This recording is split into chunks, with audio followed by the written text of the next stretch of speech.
बिस्मिल्लाहिर्रहमानिर्रहीम इय्याक नअबुदु व इय्याक नस्तईन।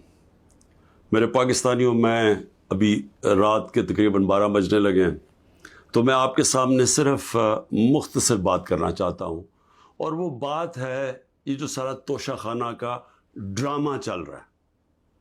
तो मैं ये वाज़ेह कर दूँ कि ये ज़रूरी आपका समझना है कि तोशा खाना ये है क्या।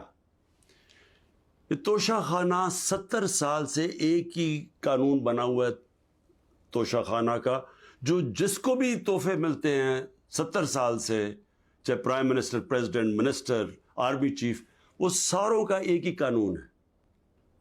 उसी कानून के मुताबिक जो भी तोशा खाना से मैंने चीज़ें ली उस कानून के मुताबिक चला। अब ये केस जो तोशा खाना का चलना शुरू हुआ, ये आपको समझना चाहिए कि इस केस के ऊपर, ये तोशा खाना केस के ऊपर मेरे घर के ऊपर हमला हुआ। 4 दिन पहले पुलिस पहुंच गई कि जी आपने वो तोशा खाना का एक मैजिस्ट्रेट के सामने केस सुनने जाना है। 4 दिन पहले पुलिस पहुंच गई और यहां पूरा मेरे घर के ऊपर 26 घंटे अटैक हुआ। मुझे जब 9 मई को गैर आईनी और कानूनी तौर पे अगवा किया गया इस्लामाबाद हाई कोर्ट से, तो मुझे जब जेल में ले गए पुलिस लाइंस में, वहां मुझे एकदम पता चलता है कि एक जज साहब, जज हुमायूं दिलावर वहां बैठे हुए हैं और वो आपके ऊपर तोशा खाना के केस के ऊपर कोई कार्रवाई करना चाहते हैं। ना मेरा वकील, ना मुझे केस का पता, और पता चलता है कि वो उधर आके मेरे ऊपर फर्द जुर्म लगा के चले जाते हैं।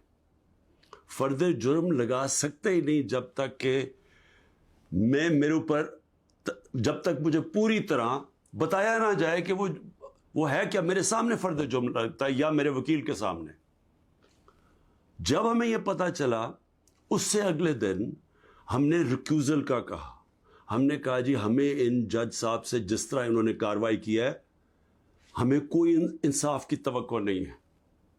ये 11 मई को हमने किया। उसके बाद बहरहाल एक पूरा सिलसिला चलता रहा जिसमें यह वाज़ेह होता गया कि एक प्लान बना हुआ है कि तोशाखाना में इमरान खान को डिस्क्वालीफाई करना है। मुझे एक सवाल दिए गए, 35 सवाल दिए गए, क्वेश्चन जज साहब ने कि जी इनके जवाब दो। मुहर्रम की छुट्टियां भी थी, खैर हमने बड़ा ज़ोर लगा के उसका जवाब तैयार किया। मैंने कोई 1 घंटा अदालत में खड़े होके कल सारे सवालों का जवाब दिया। इन्होंने 2 कोई गवाह रखे हुए थे, सरकारी गवाह। कोई भी ऐसी चीज़ नहीं थी जो मैंने 35 सवालों में जवाब नहीं दिए। एक एक चीज़ का जवाब दिया। और एक जगह जो ये बात किधर फंस रही थी जी, कि आपने जी यहाँ तोशा खाना नहीं लिखा, यानी हमने सारे पैसे सब डिक्लेयर्ड थे। जितने तोशा खाना के पैसे थे बैंक में डिक्लेयर्ड थे, वो सारे मेरे इलेक्शन कमीशन के सामने डिक्लेयर्ड थे। वो मैं जो FBR थी उसके सामने डिक्लेयर्ड थी, वेल्थ टैक्स में डिक्लेयर था, सब कुछ डिक्लेयर्ड है। एक जगह पे कहते जी ये पैसा तो है लेकिन यहां इसके ऊपर तोशा खाना नहीं लिखा। अब ये मेरे अकाउंटेंट ने भरा हुआ था, 40 साल से मेरी वही अकाउंटिंग फर्म है। तो मैंने अपने गवाह में लिखा कि ये अकाउंटेंट का काम है आके आपको एक्सप्लेन करे, पैसे तो हैं कि जी उसने तोशा खाना पैसे के आगे लिखा या नहीं लिखा। हालांकि वो अकाउंटेंट क्लियर है कि कानूनी तौर पे उसने ठीक किया। अब वो अकाउंटेंट ने आना था। आज पता चलता है जज साहब कहते हैं जी 1 घंटे में गवाह को प्रोड्यूस करो।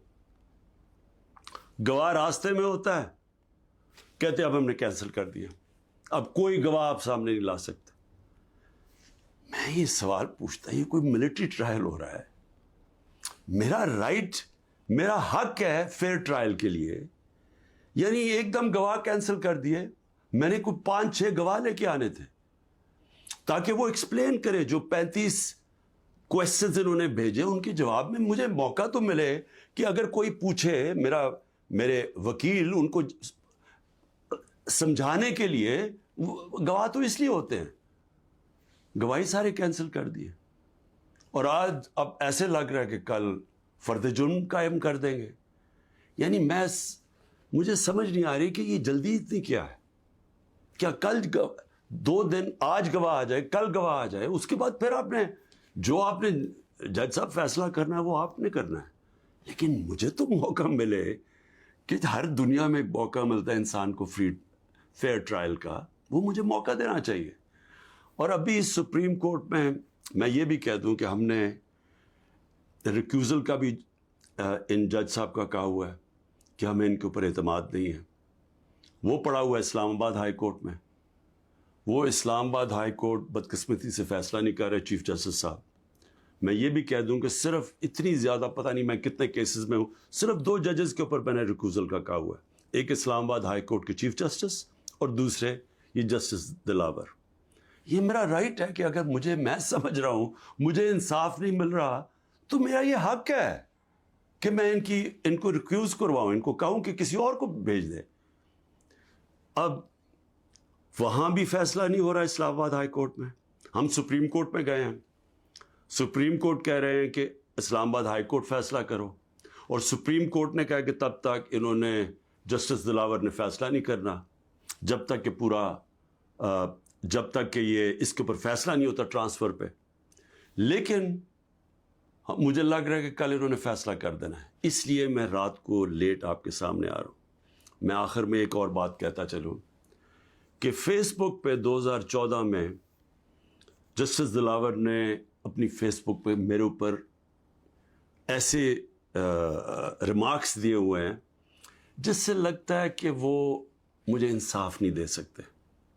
یعنی ان کی ایک پرسنل ڈسلائک اس میں سامنے آ رہی ہے. ہم نے یہ چیف جسٹس صاحب اسلام آباد والوں کو کہا کہ دیکھیں یہ پریجوڈسڈ ہے. انہوں نے جا کے ایف آئی اے کو کہا کہ بتاؤ کہ جناب یہ ٹھیک ہے یا نہیں، یہ جو فیس بک پہ ان کی پوسٹ تھی.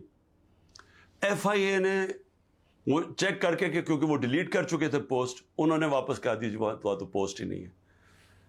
دیکھیں بڑا آسان کام ہے. اگر آپ اس ملک پہ انصاف چاہتے ہیں، میں چیف جسٹس صاحب اسلام آباد آپ کو بھی کہتا ہوں اور ایف آئی اے آپ کو بھی کہتا ہوں، ایک فیس بک کو ایک صرف لیٹر جانا چاہیے آپ سے، ایک ای میل کریں کہ یہ کیس ہو رہا ہے. 90 دن تک ان کے پاس ریکارڈ ہوتا ہے. اگر آپ ڈیلیٹ بھی کر دیں کوئی پوسٹ تو 90 دن تک فیس بک کے پاس اس کا ریکارڈ ہے. صرف ایک ای میل کی ضرورت ہے، پتہ چلوا لیں